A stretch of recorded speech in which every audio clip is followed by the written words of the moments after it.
Hello and welcome to Midday Update. Coming up are the headlines for the day. 14 injured as smoke starts coming out of Air India Express flight in Muscat. Gang of expats arrested for stealing from several of Oman's governorates. 2.6 million Omani Riyals transformer power station project completed at Special Economic Zone at Dukum. Twitter shareholders approve $44 billion buyout deal by Elon Musk. Armenia-Azerbaijan clashes, almost 100 killed along border near Nagorno-Karabakh. House panel asks National Archives to determine if Trump retains sensitive government records. Australia revealed new look squad for friendlies ahead of World Cup. Bayern down Barcelona in UEFA Championships League. Those are the headlines. Now for the local stories for the day. About 14 persons were injured after smoke started billowing out of an Air India Express flight at Muscat International Airport on Wednesday. Officials said that the passengers were evacuated from the Air India Express flight plane on slides after smoke started coming out of the passenger plane. Officials said that the travelers were told to evacuate the aircraft on emergency slides when it was supposed to leave for Kochi on Wednesday morning. More details are awaited.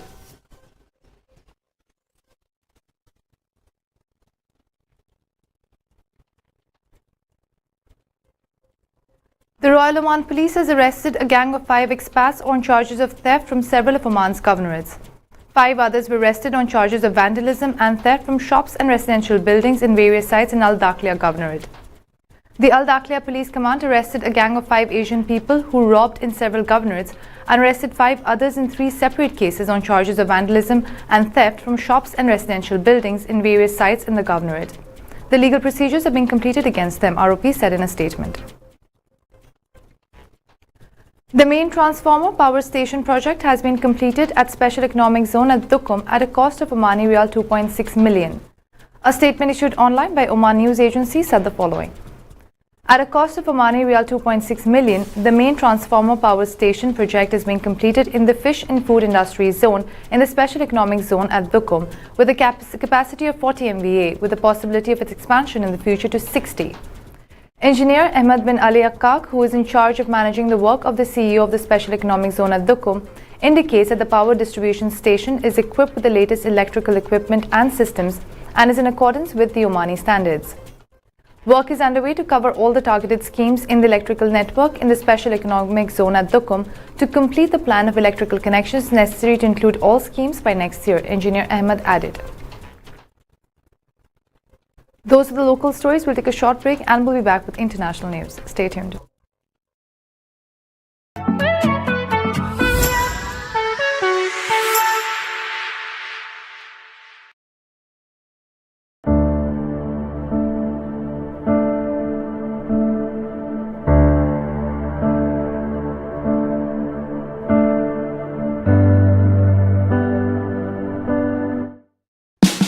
Oman's largest online supermarket now has no minimum order limit. From grocery to household items, Rafiq has everything that you want. Enjoy worry-free shopping with over 8,000 products to choose from and get it delivered straight to your doorstep. Rafiq, you order, we deliver.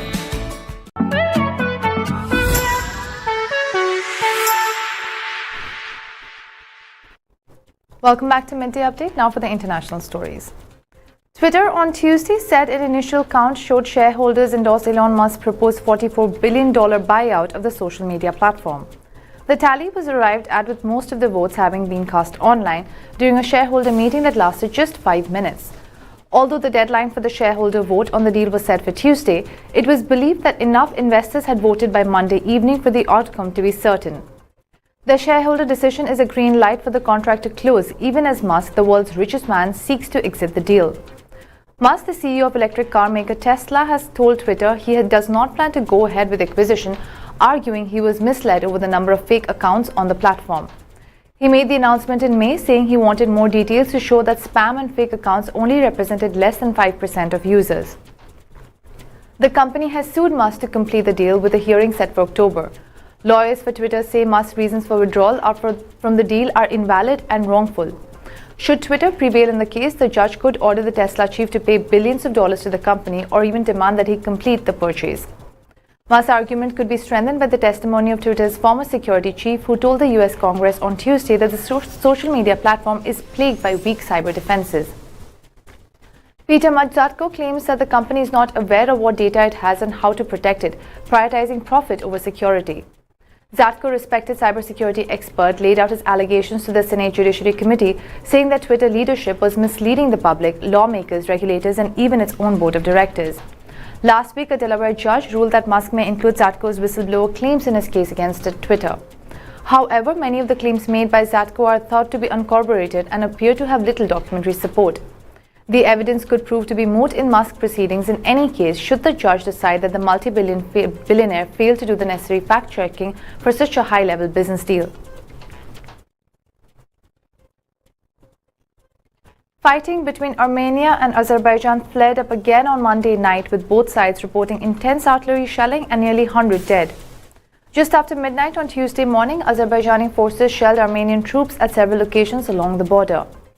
Azerbaijan said it was responding to a buildup of Armenian landmines and weapons near the border. Armenia fired back in retaliation.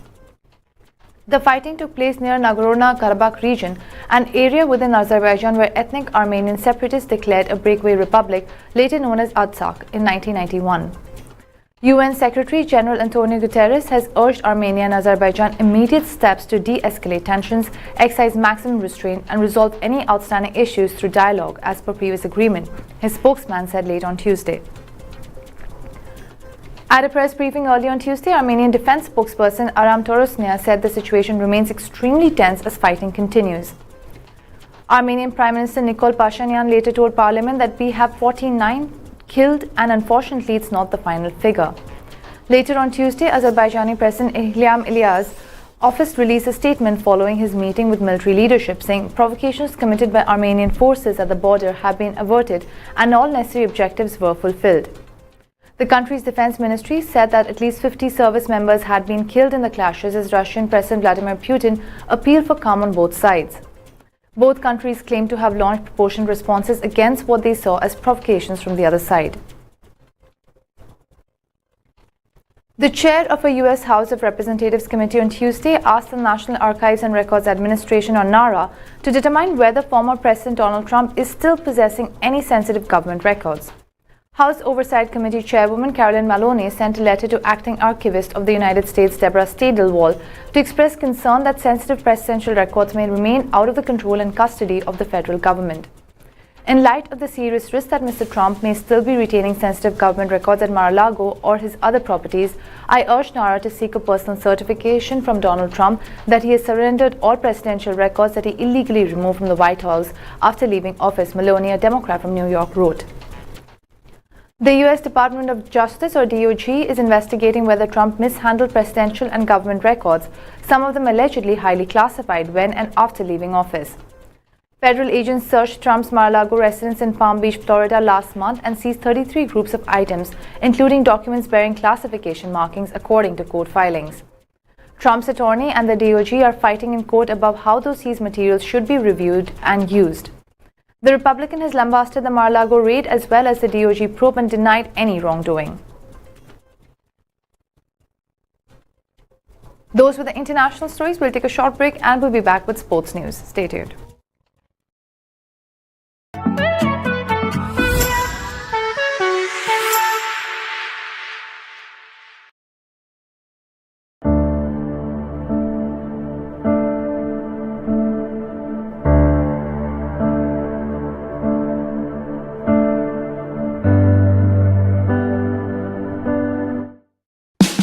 Oman's largest online supermarket now has no minimum order limit.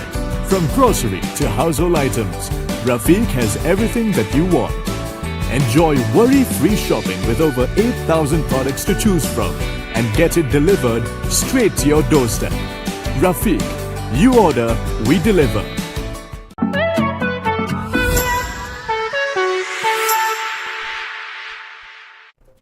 Welcome back to Midday Update. Now for the sports news.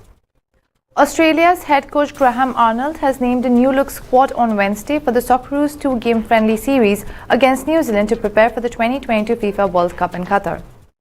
Among a list of 7 uncapped players in the 31-man squad is 17-year-old Garang Cole, who is considered Australia's best young talent. Cole made an immediate impact after making his A-League debut for the Central Coast Mariners in April, scoring 4 goals in his first 7 games, and has been linked with the move to the Premier League. He joined the squad with Mariners teammate Jason Cummings, who was born in Scotland but is eligible to play for the Socceroos. Scotland-based Keno Bakis, Ryan Strain, Cameron Devlin, under-23 captain Tyrese Francois and defender Harrison Delbridge could also make the Socceroos debuts. Japan-based goalkeeper Mitch Langerup, who has made 8 Socceroos appearances, has announced his return to international football after retiring in 2021 amid the COVID-19 pandemic.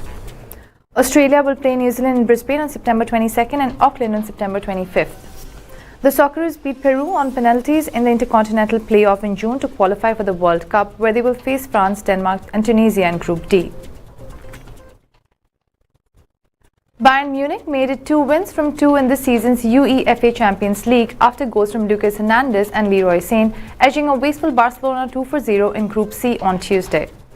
Barcelona started powerfully on the road and created the first opportunity as Pedri tested Bayern goalkeeper Manuel Neuer with a low shot from 8 meters in the 9th minute. Former Bayern striker Robert Lewandowski then had a great chance to break the deadlock, but the unmarked ball pulled over the target with 18 minutes gone. Lewandowski remained in the thick of things and kept Neuer busy as the Bayern keeper had to save a dangerous header on target 3 minutes later. The visitors were the more energetic team as Rafinha unleashed a promising long-range effort at the half-hour mark.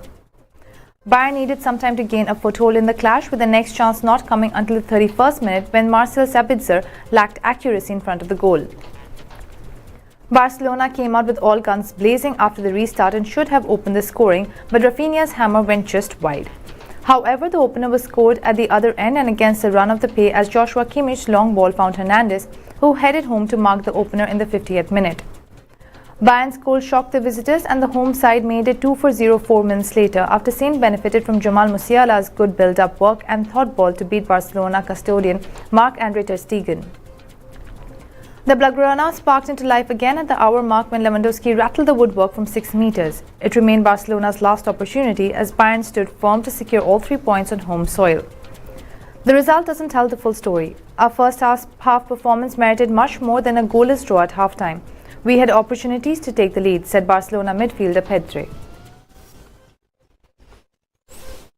Those are all the local, international and sports stories for the day. For more updates, stay tuned and keep watching TTV.